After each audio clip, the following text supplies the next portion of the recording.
วันนี้วันจันทร์ที่ 15 ธันวาคม พุทธศักราช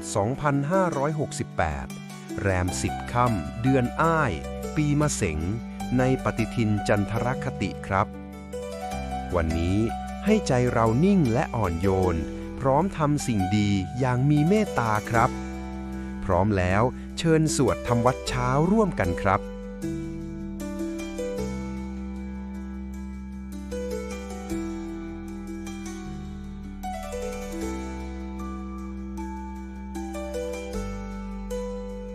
อะระหังสัมมาสัมพุทโธภควาพุทธังภควันตังอภิวาเทมิสวากขาโตภควตาธัมโมธัมมังนัมสสามิสุปฏิปันโนภะคะวะโตสา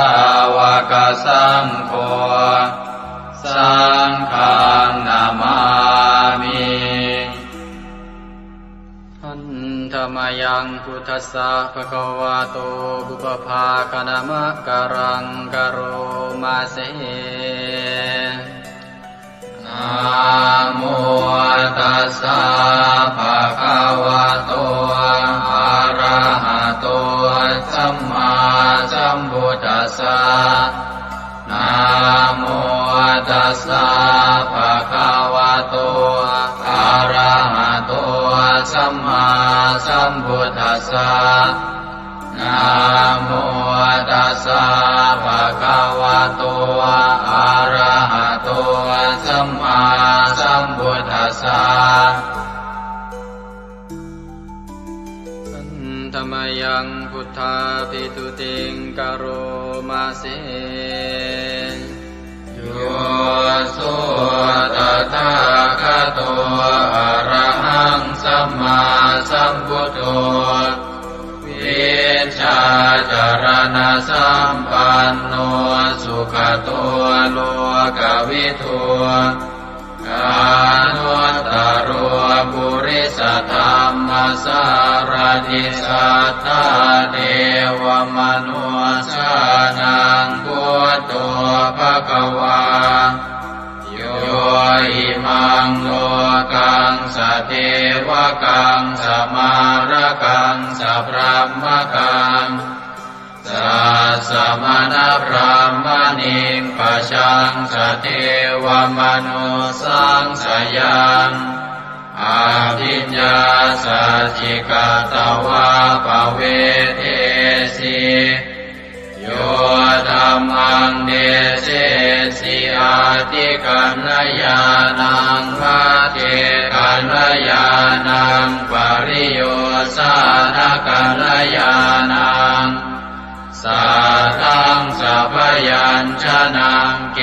วระปริปุณังปริสุทธังพรหมจริยังปกาเสสิตามหังภะคะวันตังอภิปูชยามิตามหังภะคะวันตังศิรสานามามิธรรมยังธัมมาภิตุติงกโรมาเสโยสุสวากขาโตภควตาธัมโมสันทิติโกอาการิโกเอหิปัสสิโกโอปนัยยิโกปัจจตังเวทิตังโพวินโยหิธัมมังธัมมังอภิปูชยามิธัมมังธัมมังศิรสานามามิ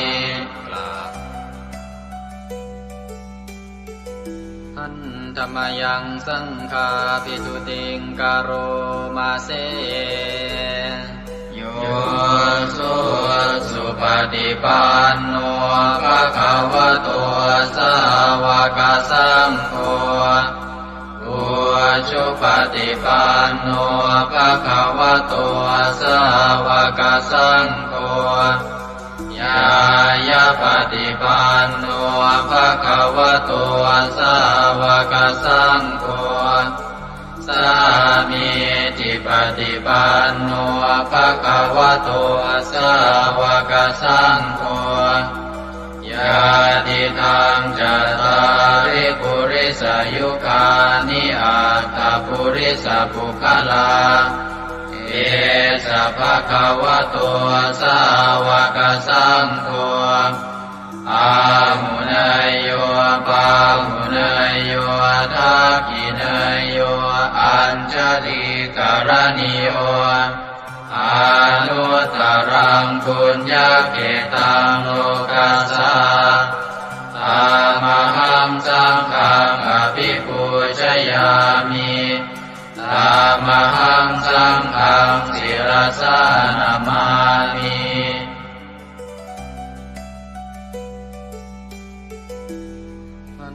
ธรรมยังรัตนัตยปนามคาทายโยเจวะสังเวคาปริจิตนาปาทัญจะปนามาสิพุทโธสุสุโธกรุณามหันนโวโยจันตสุทาภรยานโลจโนโลกัสสะปะปุปกิเลสขาตโกวันธามิพุทธังอหมาทะเรนตังธัมโม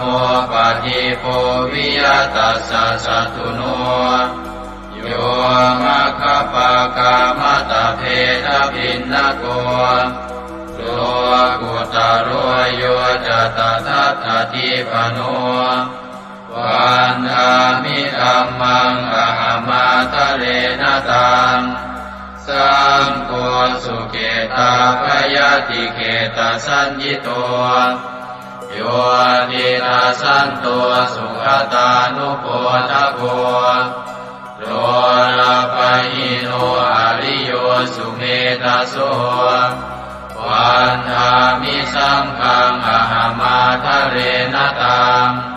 อิเจวะเมกันตภิกขุชเนยกัง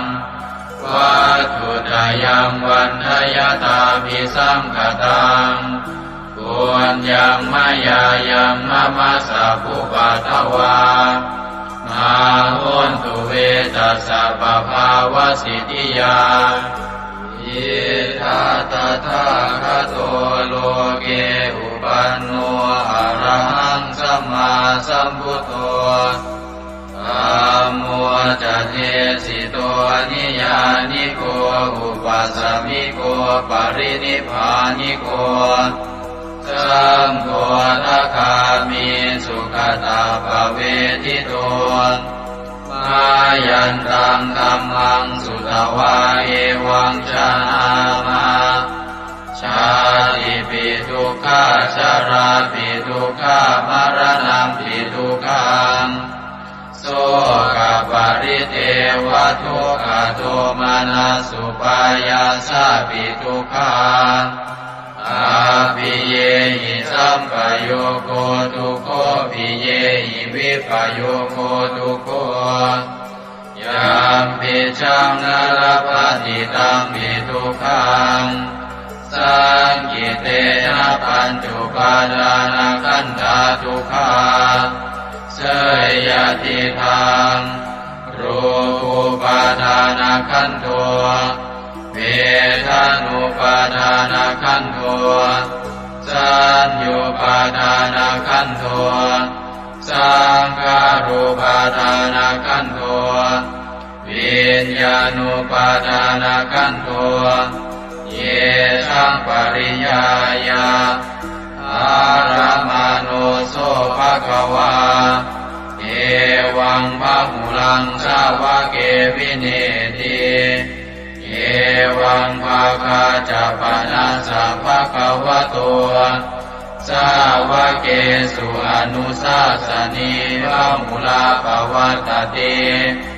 รูปังอนิจจัง นิจจาสัญญาอนิจจาสังขาราอนิจจาวิญญาณังอนิจจังรูปังอนัตตาเวทนาอนัตตาสัญญาอนัตตาสังขาราอนัตตาวิญญาณังอนัตตาสัพเพสังขาราอนิจจาสัพเพธัมมาอนัตตาติเตมะยังโอตินามหาชาติยังชารามรณีนาโสเกหิปาริเทเวหิทุเกหิโทมานาเสหิอุปายาเสหิทุโกตินาทุกขปะเรตากาเภวนามิมัสสะเกวรัสสะทุกขคันทัสสะอันตกิริยาปัญญาเยธาติจิระปรินิพพุตัมปิตังภคะวันตังสรณังคตาธัมมันจะภิกขุสังฆัญจาตัสสะภะคะวะโตสาสนังยถาสติยะถาปรังมนัสสิกโรมะอนุปฏิปัชฌามาสาสะโนปฏิปติอิมัสสะเกวรัสสะทุกขคันทัสสะอันตกิริยายาสังวัตตุอันธรรมยังอุริสนาทิฏฐานาคาทายโยปนามาเสอิมินาปุญญกัมเมนาอุปัชฌายาคุณุตตราอาจาริโยปการาจามาตาปิตาจยาตกาสุริโยจันติมาราชาคุณวันตานราปิจาพรหมมาราชอินทราจาโลกาภาราชเทวตายาโมมิตามนุสสาจามัจจตาเวลิกาปิจาสัพเพสัตตาสุขิโหนตุปุญญานิปกตานิเมสุขังจติวิทังเตตุกิปังปาเปตโวมะตังอิมินาปุญญกัมเมนาอิมินาอุทิเสนาจาเยปะหังสุรเพเจวาตันุปาทานาเชตนังเยสันตาเนหินาธัมมายาวานิปานโตมะมังนาสันตุสัพพทาเยวายะถาชาโตภเวภเวอุชุจิตังสติปัญญาสันเลโกวิริยัมหินามา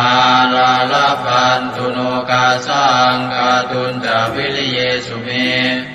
พุทธาทิปาวโรนาโทธัมโมนาโทวรุตตโมนาโทปัจเจกพุทโธจาสังโฆนาโทตโรมะมังเอโสตมานุภาเวนะมาโลกาสังลาพันตุมายาเทวตาสันทิวิหารวาสินีทุเปกะเรโวทิกะเรตาหิงตาหิง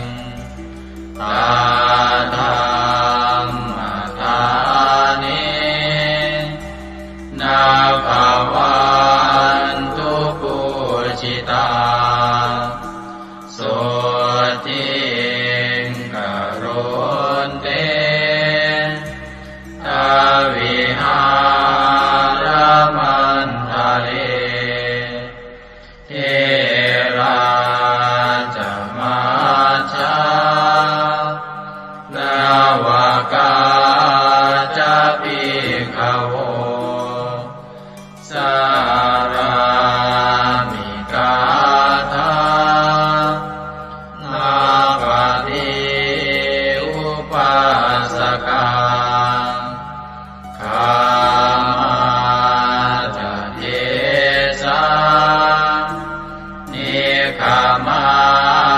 จาอิสราสัพพานาภูตาสุขิตาภวันตุเตชาราภูชายเยปิจาอันตสัมภวาสังเสนะชาตาอาตาโภปปาติกานิยานิกังตัมมาวารังปฏิจจเตสัพเพ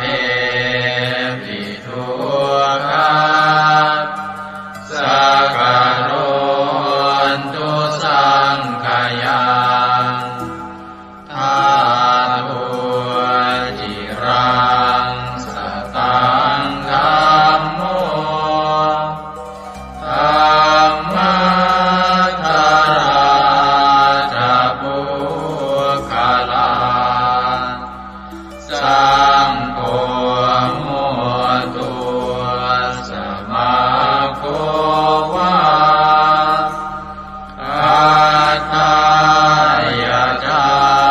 หิตายาจาอาเมรังคตุสัทธัมโมสัพเพปิธัมมาจาริโนพุทธิงสัมปาปุเนยยามะธัมเมอริยภเวทิเตสัพเพสัตตาสัทธาโหนตุอาเวราสุขชีวิโนขอให้สัตว์ทั้งหลายจงเป็นผู้ไม่มีเวรต่อกันและกันจงเป็นผู้ดำรงชีพอยู่เป็นสุขทุกเมื่อเถิดกาตังปุญญังพลังไมหังสัพเพภาคีภวันตุเตขอให้สัตว์ทั้งสิ้นนั้นจงเป็นผู้มีส่วนได้เสวยผลบุญการที่ข้าพเจ้าได้บำเพ็ญแล้วนั้นเถิด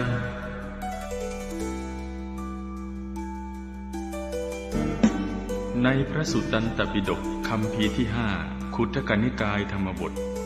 ได้เล่าเรื่องสมเด็จพระสัมมาสัมพุทธเจ้าทรงรับสั่งให้พระอานนท์ไปสวดรัตนสูตรช่วยให้เมืองไผ่สาลีพ้นภัยพิบัติทั้ง3ประการอันเกิดจากโรคภัยอมนุษยภัยและเศรษฐกิจเสียหายให้อันตรธานหายไปเราทั้งหลายโปรดตั้งใจประกอบไปด้วยเมตตาความปรารถนาดีต่อสรรพสัตว์ทั้งหลายแล้วระลึกถึงคุณพระศรีรัตนตรัยคือคุณพระพุทธเจ้าคุณพระธรรมและคุณพระสงฆ์ว่าเป็นที่พึ่งที่เคารพที่นับถือแล้วตั้งใจสวดปรจักรรัตนสูตรเพื่อกำจัดภัยพิบัติทั้งหลายดังพระพุทธองค์ได้ทรงรับสั่งให้พระอานนท์สวดช่วยให้เมืองไผ่สาลีพ้นภัยอันตรายทั้ง3ประการนั้นเถิด สัมมันตาจักวาเรสุอัตราคชันตุเทวตาสัทธมังมุนิราชัสสาสุนันโตสักขโมคทาสักเคกาเมจารูเปคิริสิขารตเตจันตาเลเควิมาเนทิเปรัเทจะคาเมตารุวนาคหเนเคหวัตุมมิเกเตภุมมาจยันโตเทวาชลทลวิสเมยัคขคันธัมพนาคัง ติทันตาสันติเกยังมุนิวรวจนังสาทโวเมสุนันโตธัมมสวนาคาโลอะยัมภทันตาธัมมสวนาคาโลอะยัมภทันตาธัมมสวนาคาโลอะยัมภทันตานะโมเมพุทธเถชะสารตนะตยสัมมิกาเตชะปะเทติปะเทเทวานารายะปรเมสุราเทติพรหมาชะอินทาชะจตุโลกาธัมเมระกะกาสมุทธาภูตุงคังคาจะสังรัมมะชัยยะปะเทติภวันตุเตชัยชัยทรณิทรณิอุตติอุตตินาทินาทิชัยชัยพระโกนละตนละนิไทยนิไรไทยเสนาเมรุราชพุนโนราชิชัยชัยธรรมิระโสปินาเจตนาจิปิสัจพุทธจาริชัยชัยชวนนิมิตาโลกิชัยชัยกิงกิตุตาสานะมุขจาชัยชัยวารุณโมสาสาสาชัยชัยจัมปาทินาคตุลสันโตชัยชัยกัจจกุณตุรงสุขระโคจงสีหาเปียกติปาชัยชัยวารุณโมกายตราจิตจิตเสนาเรปุณโสติโนระเดชัยชัยสุขาสุขาสิวิชัยชัยทรณิตาเนคตาสุชัยยาชัยชัยทรณิสันติสัตตาชัยชัยมังคารารัญญาภวะเกชัยชัยวารุณยาเกชัยชัยรักเทสุรโคจเตชะชัยชัยพรหมเมทัตนาชัยชัยราชาธิราชาชัยชัยชัยปัตตเวงสาปังชัยชัยวรหันตาปัจเจ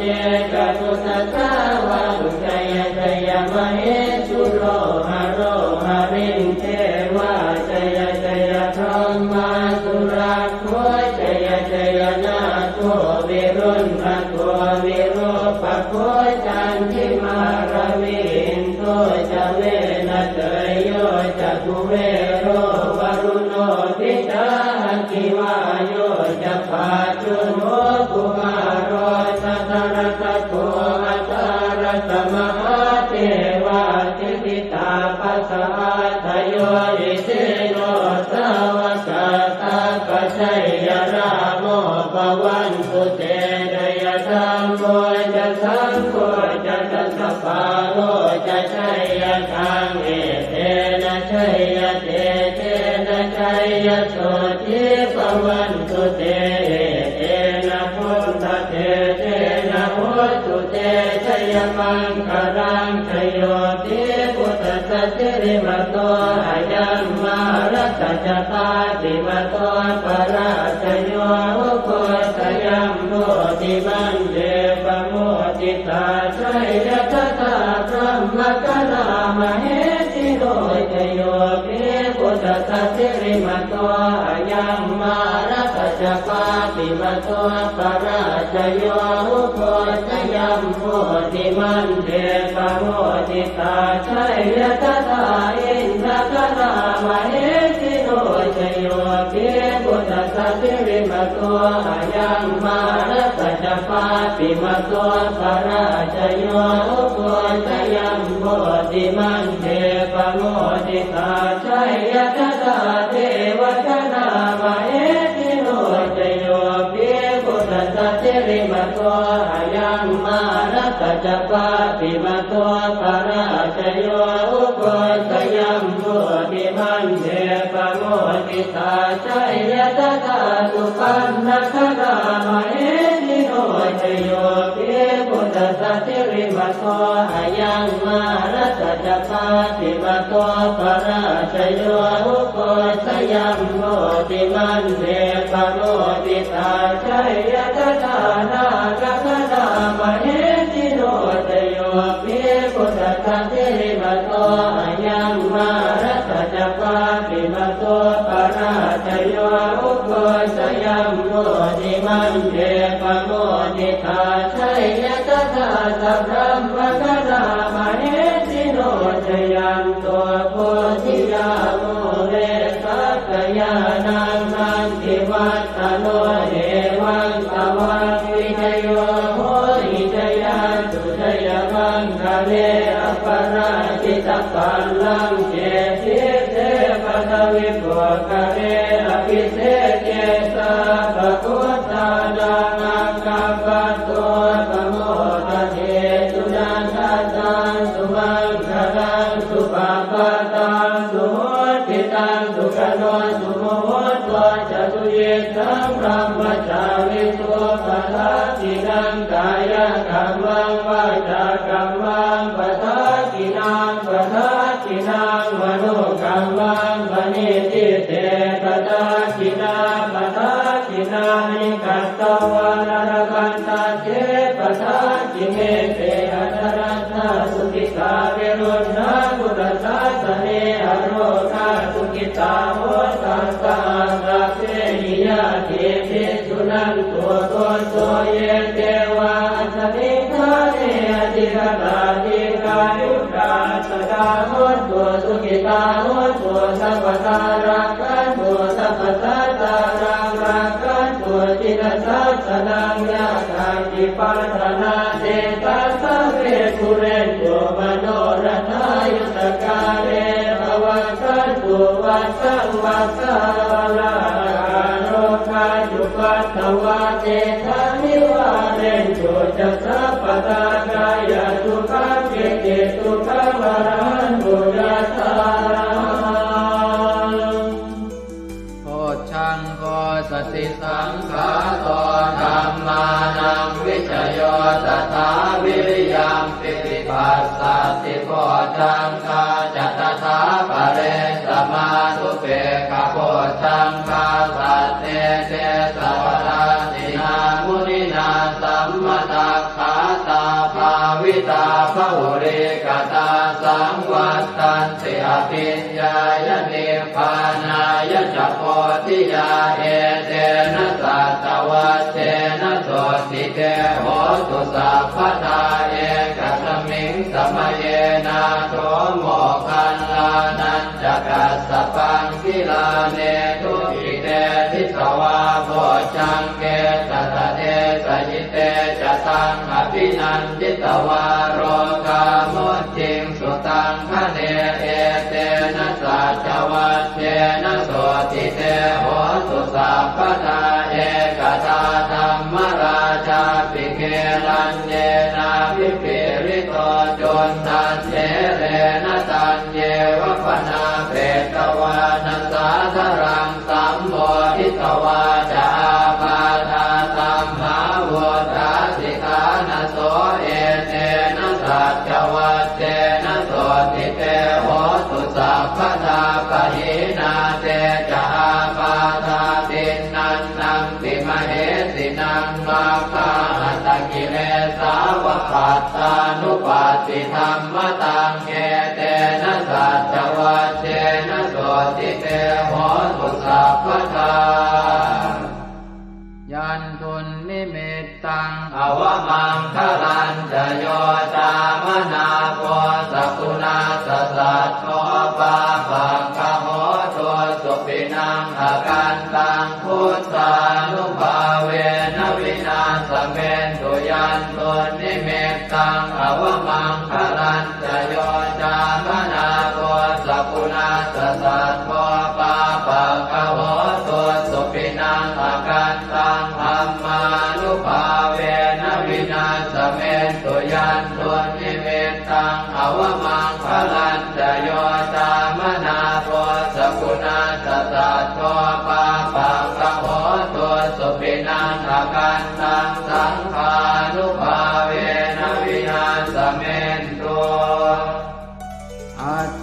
ญหิสวิสโยธัมโมโลเกอนุตตโร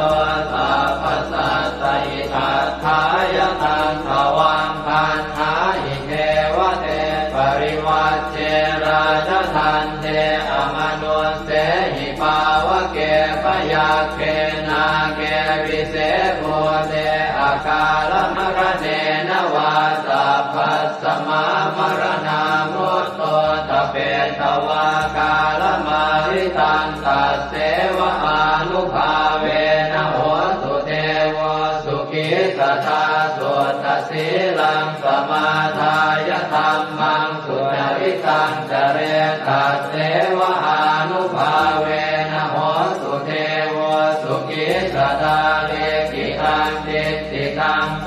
จังทารนังวาจนังครุงปะเรสังเทสนังสุตวาทัสสะอายุปวัฏฏติเอวัมเมสุตังเอกังสมยังภควาภาลานติยังวิหารติสิปตเนมิกทายเยตัสสรโคภควาปัญจวัคคีย์เยภิกขุอามันเตติเทวเมภิกขเวหันตาปัปปจิเตนะเสวิตัพพายโยดายังคาเมสุขามสุขันธิกานุโยโภญิโนธัมโมโพธุตนิโกอนัริโยอนัตถสันติโตโยจายังอัตตกิลมัฏฐานุโยโคตุโกอนัริโยอนัตถสันติโตเอเตเตภิกขเวอุโภอันเตอนุธัมมมัชฌิมาปฏิปทาตถาคเตนะอภิสัมพุทธาจักขุกรณีญาณกรณีอุปสมายะอภิญญายะสัมโพธายะนิพพานายะสังวัตติกตมาจัสสะภิกขเวมัชฌิมาปฏิปทาตถาคเตนะอภิสัมพุทธาจักขุกรณีญาณกรณีอุปสมายะอภิญญายะสัมโพธายะนิพพานายะสังวัตติกายเมวะอริโยอัตถังกิโกมัคโคเสยติหังสัมมาเอติสัมมาสังกัปโปสัมมาวาจาสัมมากัมมันโตสัมมาอาชีวะสัมมาวายาโมสัมมาสติสัมมาสมาธิอายังโกสาภิกขเวมัชฌิมาปฏิปทาตถาคเตนะอภิสัมพุทธาจักขุกรณีญาณกรณีอุปสมายะอภิญญายะสัมโพ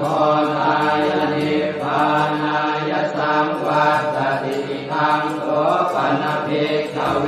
ทุกขังอริยสัจจังชาติปิทุกขาจราปิทุกขามรณะปิทุกขังโสตปริเทวทุกขโทมนัสสุปายาสาปิทุกขาอัปปิเยหิสัมปโยโคตุโคปิเยหิวิปปโยโคตุโคยัมปิขังนาปฏิตังปิทุกขังสังเก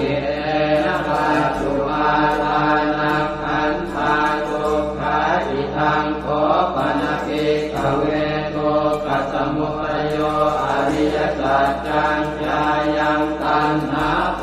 โนภวิกานันทิราคะปัตตาตัตตะระอัตตราภินันทิเนเสยติทังกามตัณหาภวตัณหาวิภวตัณหาอิทังโคปนภิกขเวทุกขนิโรธอริยสัจจังโยตัสสะเยวะตัณหายะเสสวิราคะนิโรธจาโคปฏิจิตาโคมุติ ปิอนาลโยอิทังโขปนภิกขเวทุกขนิโรธคามินีปฏิปทาอริยสัจจังอายันเมวะอริโยอาทังกิโยมาโกเสยทิทังสัมมาทิฏฐิสัมมาสังกัปโปสัมมาวาจาสัมมากัมมันโตสัมมาอาชีวะสัมมาวายาโมสัมมาสติสัมมาสมาธิทังโตกังอริยสัจจันติเมภิกขเวโภเปอนันโนสุเตสุตังเมสุจักขุงอุทธปาทิญาณังอุทธปาทิปัญญาอุทธปาทิเวชาอุทธปาทิอาโลโกอุทธปาทิตังโขปนิทังโก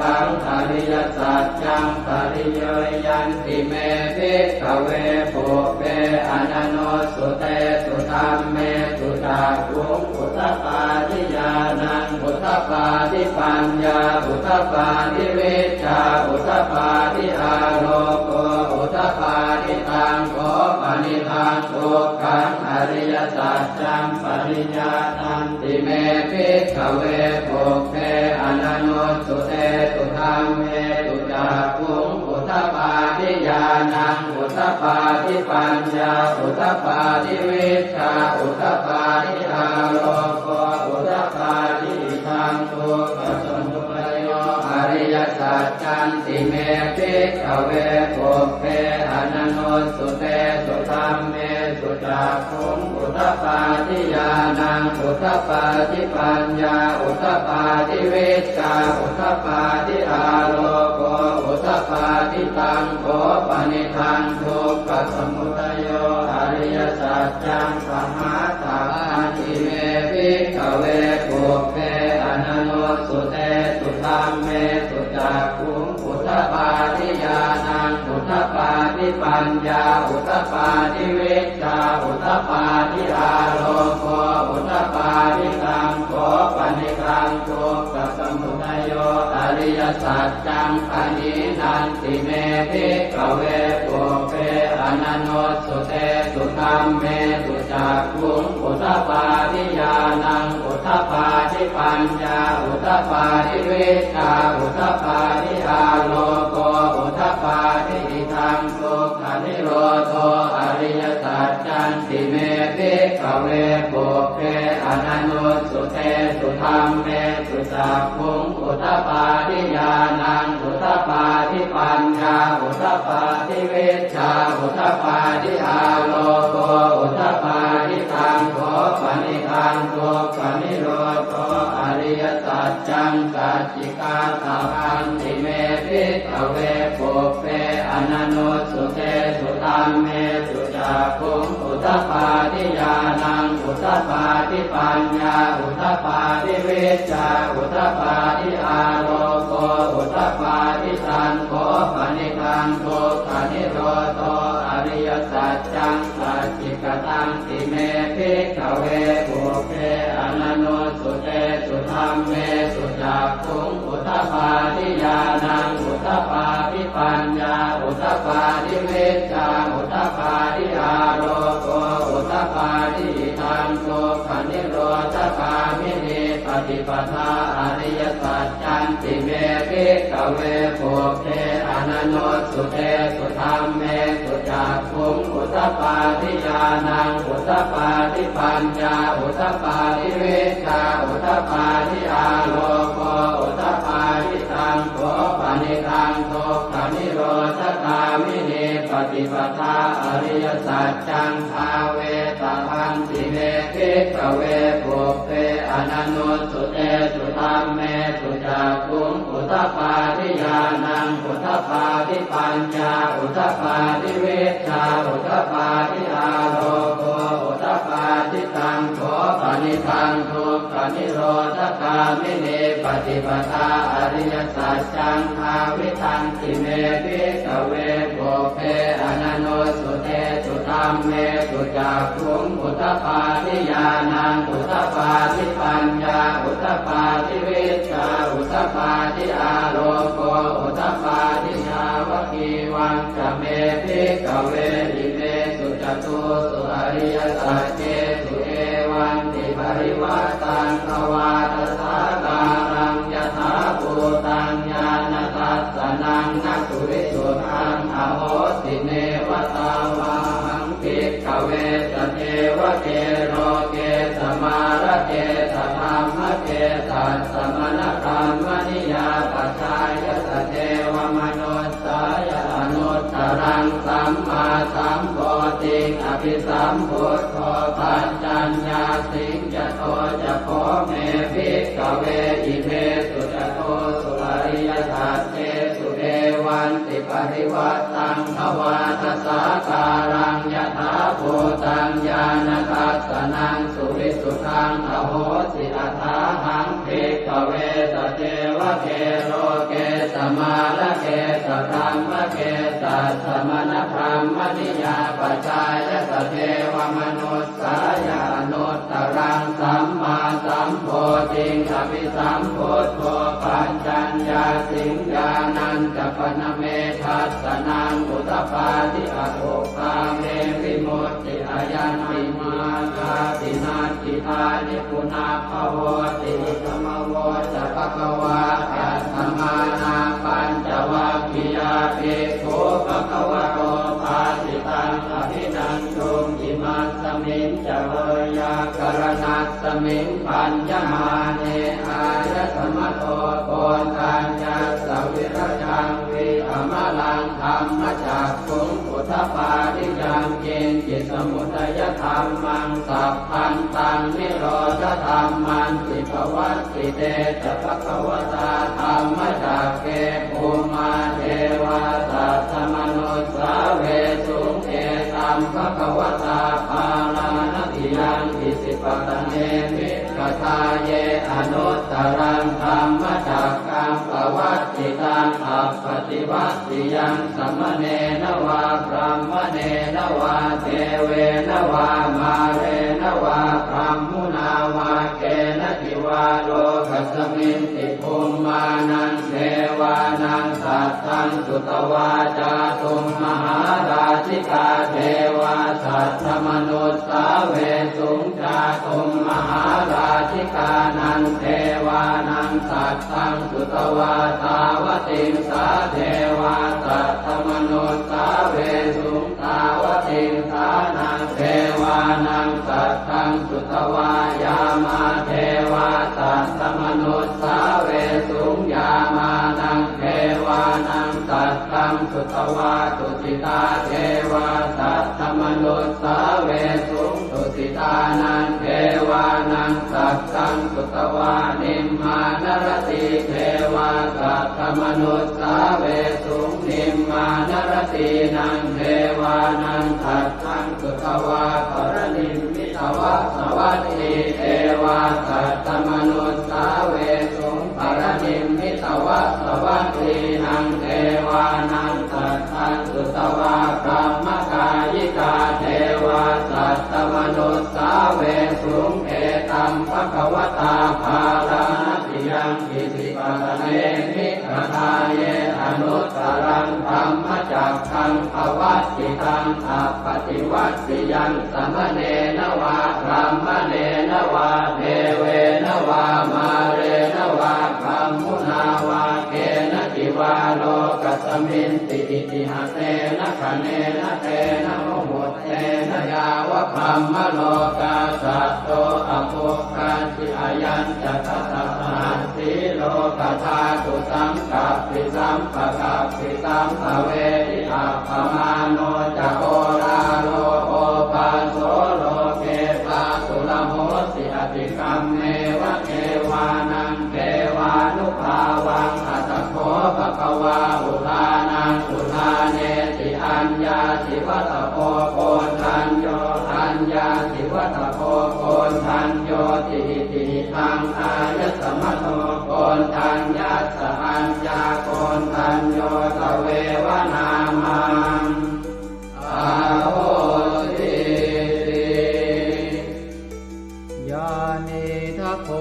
ตานิสมาคตานิโภมานิวายานิวาอันต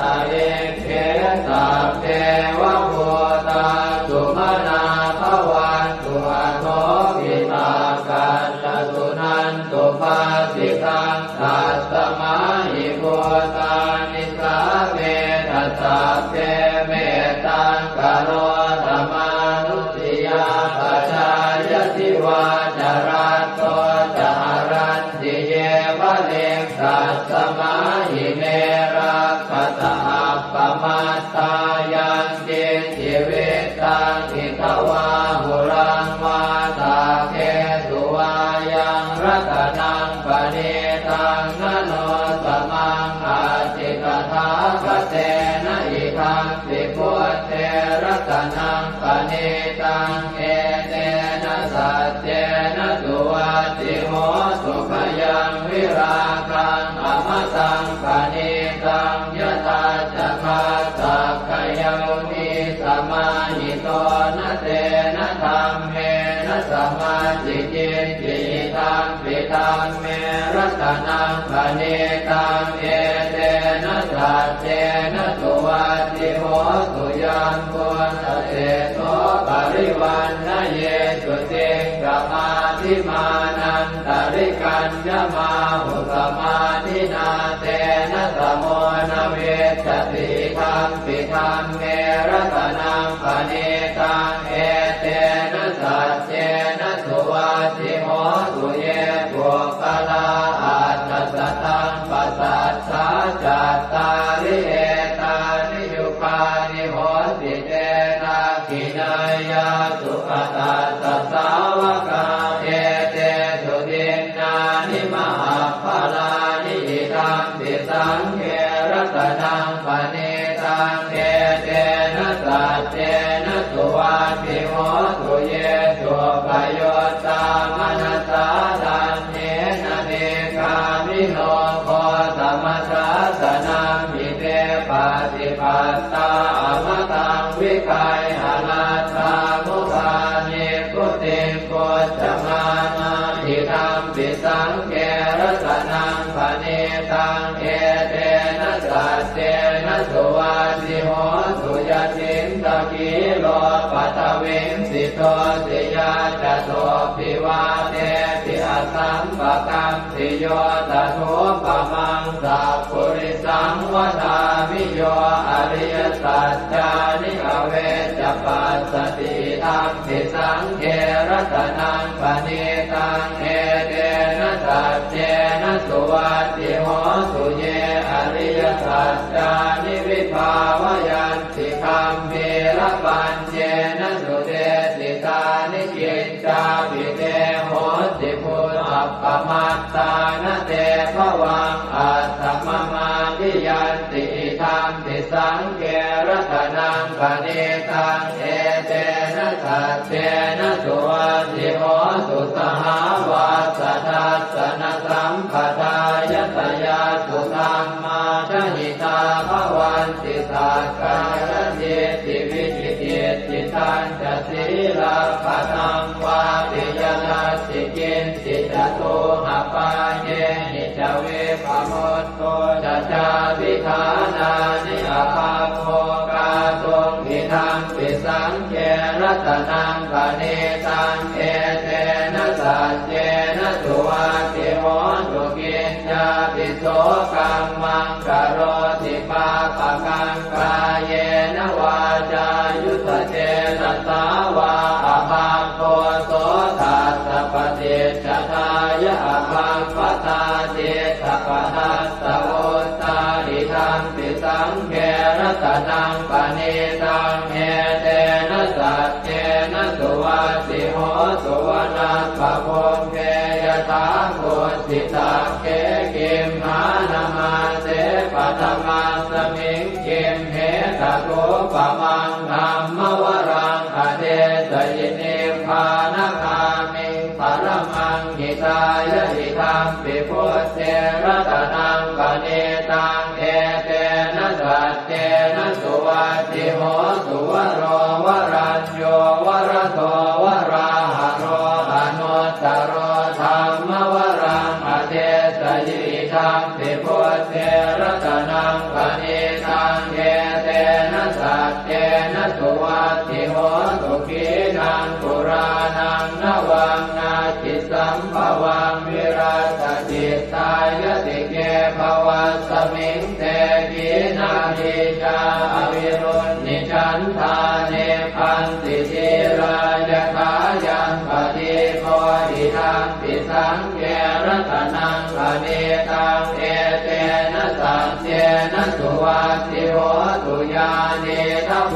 ธานิสมาคตานิพมมานิวายานิวอันตะเลเขตตาปตังเทวมนุสสโพธิตังพุทธังนามัสสามสุวัตติโหตุญานิทโพธานิสมาคตานิพมมานิวายานิวอันตะเลเขตตาปตังเทวมนุสสโพธิตังธัมมังนามัสสามสุวัตติโหตุญานิทโพธานิสมาคตานิพมมานิวายานิวอันตะเลเขตตาปตังเทวมนุสสโพธิตังสังฆังนามัสสามสุวัตติโห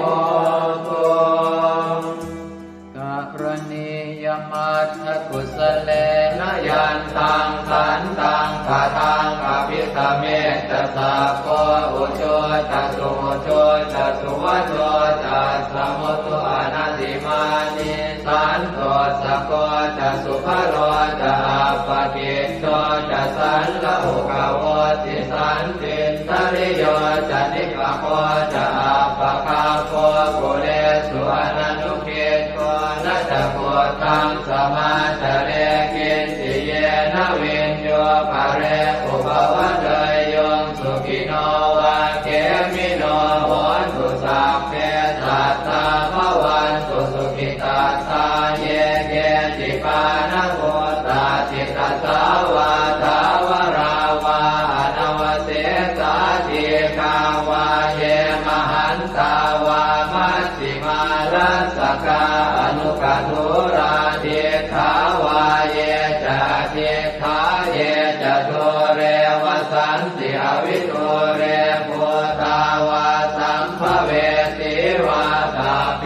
สัตตาภวันตุสุขิตาตานะปโรปรังนิโกเพตนาติมันเยตกาตตินังกินติพยาโรสนาปฏิฆาสัญญาณายมัญญาสะโตขเมเฉยมาตายฐานิยังโพธังอายุสาเอกโพธมนุราเขเอวังติสาภโวเตสุมาณสัมภาวะเยอปริมาณังเวตัญจะสาภโรกัสมิงมาณสัมภาวะเยอปริมาณังโพธังอโทจติริยัญจะสัมปาทังอเวรังอัสสปัตตังเดทันจรังนิสินโนวาสยาโนมายาวตัสสวิคตมิตโตเอตังสติงอธิเสยพัมมะเมตังวิหารังอิทมาหุเดตินจานุปคัมมสีลวาทัสสเนนะสัมปันโนกาเมสุวินัยเกทังนะหิจาตุปัปปะเสยยังกุณเรติเอวังเม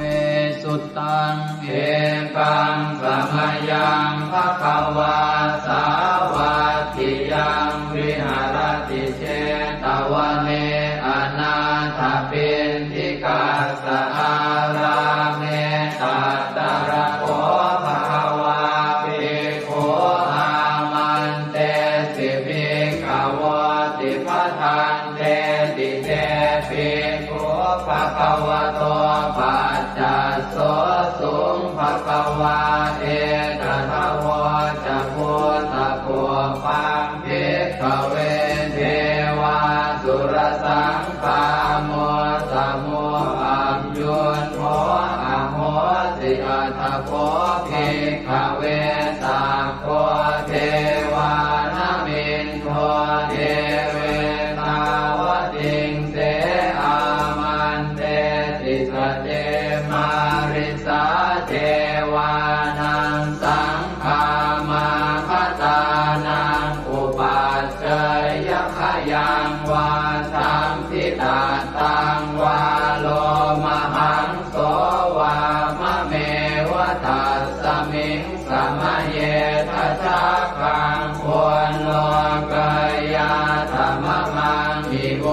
ทัสสะกังควรโลกายตังยัมภเวสติพยังวาชัมปิตาตังวาโลมหังโสวาโสปะหิเยสติโนเจเมทัสสะกังควรโลกายาธาตุปัจจาปฏิสัทเทวราชาสัทธะกังควรโลกายาธาปัจจาปฏิสหิโวเทวราชาสัทธะกังควรโลกายตังยัมภเวสติพยังวาชัมปิตาตังวาโลมหังโสวาโสปะหิเยสติโนเจปัจจาปฏิสัทเทวราชาสัทธะกังควรโลกายาธาตวโรนัสสะเทวราชาสัทธะกังควรโลกายาธาวโรนัสสะหิโวเทวราชาสัทธะกังควรโลกายตังยัมภเวสติพยังวาชัมปิตาตังวาโลมหังโสวาโสปะหิเยสติโนเจวโรนัสสะเทวราชาสัทธะกังควรโลกายาธาตุอิสานาสะเทวราชาสัทธะกังควรโลกายาธาอิสานาสหิโมเทวราชาสัทธะกังควรโลกายตังยัมภเวสติพยังวาชัมปิตาตังวาโลมหังโสวาโสปะหิเยสติติตังโอปะนาภิกขเวสักกัสสวะเจวะนามินทาสัทธะกังควรโลกายตังปัจจาปฏิสวะเทวราชาสัทธะกังควรโลกายตังวโรนัสสวะเทวราชาสัทธะกังควรโลกายตังอิสานาสวะเทวราชาสัทธะกังควรโลกายตังยัมภเวสติพยังวาชัมปิตาตังวาโลมหังโสวาโสปะหิเยทาปิโนปิปะหิเยหังกิสะเหตุสักโคหิภิกขเวเทวานะเมนโทอเวตาราโมอเวตาโทโสอเวตาโมโหปิรุณาภิอุตตราสิปะลาเยติอาหันจะโพภิกขเวเอวังวะทามิสเจตุมหากังเอกขเวอารัญญปตานังวาโลกขโมลคตานังวาสุญญาภารคตานังวาอุปัชฌยพยังวาชัมปิตาตังวาโลมหังโสวามะเมวตัสสมิงสมะเยอนุสรยาอิติปิโสภะคะวาอะระหังสัมมาสัมพุทโธวิชาจารณะสัมปันโนสุขโตโรภวิโตอนุตตรบุริสธรรมสารพิสัทธาเดวมนุสานังพุทโธภะคะวาติมะมังมิโวภิกขเวอนุสรตังยัมภเวสติพยังวาชัมปิตาตังวาโลมหังโสวาโสปะหิเยสติโนเจมังอนุสรยาธาธรรมังอนุสรยาธสวาคาโตภะคะวตาธัม สันติติโกอาการิโกเอหิปัสสิโกโอปนัยโกปัจจตังเวทิตาโกเวญโยหิติธัมมังนิโวภิกขเวอนุสรตังยัมภเวสติพยังวาสัมปิตาตังวาโรมหังโสวาโสปะหิสติโนเตธัมมังอนุสรยาตะสังฆังอนุสรยาตสุปฏิปันโนภะคะวะโตสาวกสังโฆพุทธุปฏิปันโนภะคะวะโตสาวกสังโฆญาญาปฏิปันโนภะคะวะโตสาวกสังโฆสามีจิปฏิปันโนภะคะวะโตสาวกสังโฆยะติทานจัตตาริปุริสายุคานิอัตถปุริสปุคลาเอตภะคะวะโตสาวกสังโฆอาหุนายโยปาหุนายโยทักขินายโยอัญชริกรณิโยอนุตตรังปุญญเขตังโลกัสสติสังฆังนิโวภิกขเวอนุสรตังยัมภเวสติพยังวาสัมปิตาตังวาโลมหังโสวาโสปะหิสติตังกิสสะเหตุตถาคตหิภิกขเวอรหังสัมมาสัมพุทโธเวตราโอเวตโตโสเวตโมโหอภิโรอาชัมเทอนุสราเสอปาราเยติธรรมโวจะภาควาอิตังวัตตวานสุภโสยะถาอารังเอตถาวจะสัทธาอารัญเยโรกโมเรวาสุญญาคาเรวะภิกขวะอนุสเรตสัมโพธังพยังตุมหากโนติยาโนเอพุทธังสรยาชโลกเจตังสราสพังอาธรรมังสรยาธนิยานิกังสุเทจิตังโนเจธัมมังสรยาธนิยานิกังสุเทจิตังอัตถสังฆังสรยาธปุญญเขตังอนุสรังเอวังพุทธังสรันตานังธัมมังสังฆังจะภิกขวะพยังวาสัมภิสาตังวาโลมหังโสรหิสติเตเวปัสเสสนมาตุจักขุมาตาสสิเรมโตสิกิสปินามาตุสัพพะโพธานุกัมปิโนเวสะโพธนามาตุนะหาตกาสัตตปัสสิโนนามาตุกะปุสันทัสสมานเสนาปมาทิโนโพนาคมนาสนามาตุพระมนาสวุสีมโตกาสปัสสนามาตุเวปโมตัสสะสัพพะเทอังเกรสัสสนามาตุสักกายโพตัสสะติเรมโตโยอิมังธัมมะมะเทเสสิสัพพะทุกขาปโนทนังเยจาภิเนพุทธาโรเกยถาภูตังวิปัสสิสุงเตชนะอภิสุนามหันตาเวตัสสารธาอิตังเท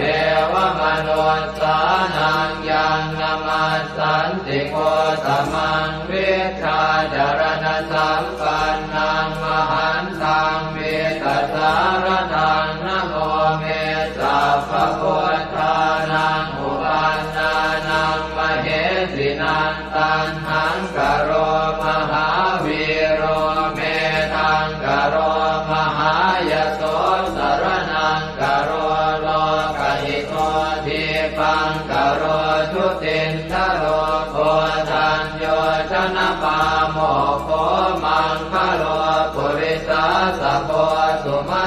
สุมาโนติโรเรวะโตรติวัตโนโสภิโตคุณสัมปันโนอโนมัสสิชโนตโมปัทุโมโลกปัจโจโตนารโตวรสารถิปัทุโมตโรสัตตสารโรสุเมโตอัปปติโกภโลสุชาโตสัพพโลกาโคปิยทัสสินาราสโมอัตถทัสสิการุณิโกธรรมทัสสิสมโมนุโตเสทัสโตอัสสโมโลเกติโสจวัฏตังวโรกุโสจวรโตพุทโธวิปัสสิจานุปโม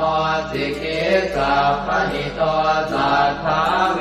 สสุสุขทายโกกัปปุสันโตสัตวาโหโกนาคมโนลนันจโม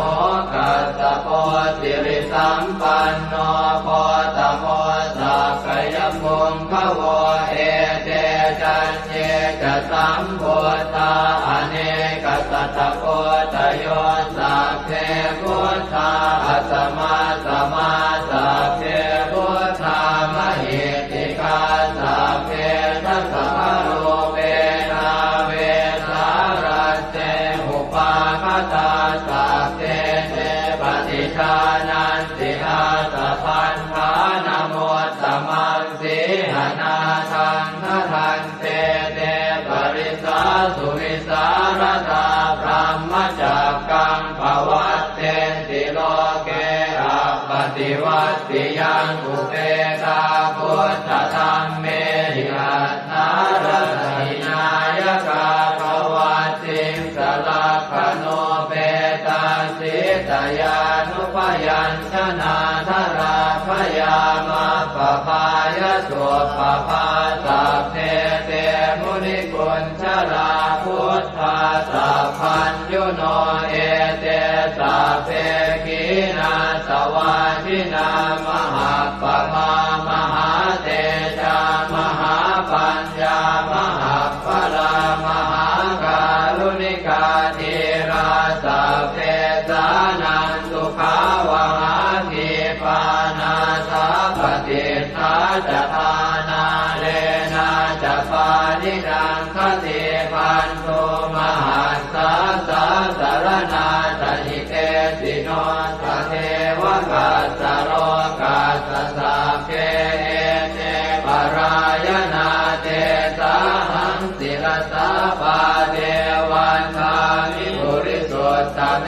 วัตสามนัสสะเจววันทาเมเตตถาคเตสยเนอาสเนธาเนขมเนจาปิสัพพทาสตาสุเขนราคันตุพุทธาสันติกราตุวันเวหิตวังรักขิโตสันโตมุตโตสัพพะเยนะจะสัพพะโลกวินิโมตโตสัพพะสันตาภวัติโตสัพพะเวรมติกันโตนิพุตโตจตุวังภวเตสังสัจเจนะสีเลนะขันติเมตตาภะเลนะจะเตปิตุมเหอนุราคันตุอาโรคเยนะสุเกนะจะปุราติมัสสมิงทิสาภาเกสันติโพตามหิทธิกาเตปิตุมเหอนุราคันตุอาโรคเยนะสุเกนะจะทักขินัสสมิงทิสาภาเกสันติเทวามหิทธิกาเตปิตุมเหอนุราคันตุอาโรคเยนะสุเกนะจะปัจฉิมัสสมิงทิสาภาเกสันตินาคามหิทธิกาเตปิตุมเหอนุราคันตุอาโรคเยนะสุเกนะจะโหตรัสสมิงทิสาภาเกสันติยาคามหิทธิกาเตปิตุมเหอนุราคันตุอาโรค เยนะสุเขนะจักขุริมาติสังคตรัตโตทากิเนนะวิรุณหะโกปาติเมนะวิโรปาโกกุเวโรอุตรันติสังกัตตาโรเตมหาราชาโรกปารายสัสสิโนเตปิตุมเหอนุราคันตุอาโรคเยนะสุเขนะจะอากาสัทธาจะกุมมันตาเทวานากามหิติกาเตปิตุมเหอนุราคันตุอาโรคเยนะสุเขนะจะนาทิเมสรนังอัญญังพุทโธเมสรนังวรังเอเตนะสัจวัชเชนะโหตุเตชยมังคลังนาทิเมสรนังอัญญังธัมโมเมสรนังวรังเอเตนะสัจวัชเชนะโหตุเตชยมังคลังนาทิเมสรนังอัญญังสังโฆเมสรนังวรังเอเตนะสัจวัชเชนะโหตุเตชยมังคลังยังเจนจิรตนังโลเกเวชติวิวิธังปุถุรตนังโพธสมังนาติตาสมาโสติภวันตุเตยังเจนจิรตนังโลเกเวชติวิวิธังปุถุรตนังธรรมสมังนาติตาสมาโสติภวันตุเตยังเจนจิรตนังโลเกเวชติวิวิธังปุถุรตนังสังฆสมังนาติตาสมาโสติภวันตุเตสักกตวาพุทธรัตนังโอสถังอุตมังวรังหิตังเทวมนุสสานังพุทธเตเจนะโสตินานาสันตุปัฏฐวาสัพเพทุกขาโวปัสสเมตุเตสักกตวาธัมมรัตนังโอสถังอุตมังวรังปริยาโหปัสสมนังธัมมเตเจนะโสตินานาสันตุปัฏฐวาสัพเพ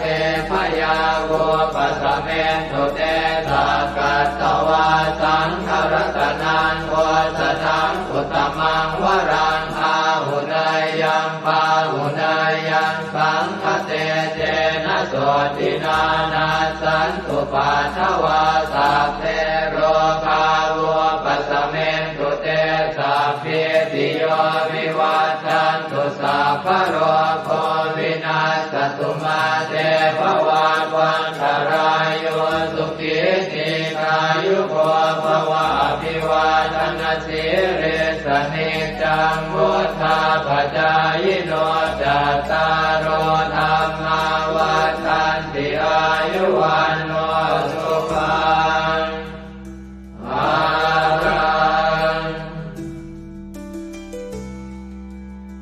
วันนี้วันอาทิตย์ที่ 30 พฤศจิกายน พุทธศักราช 2568 ขึ้น 10 ค่ำเดือนอ้ายใน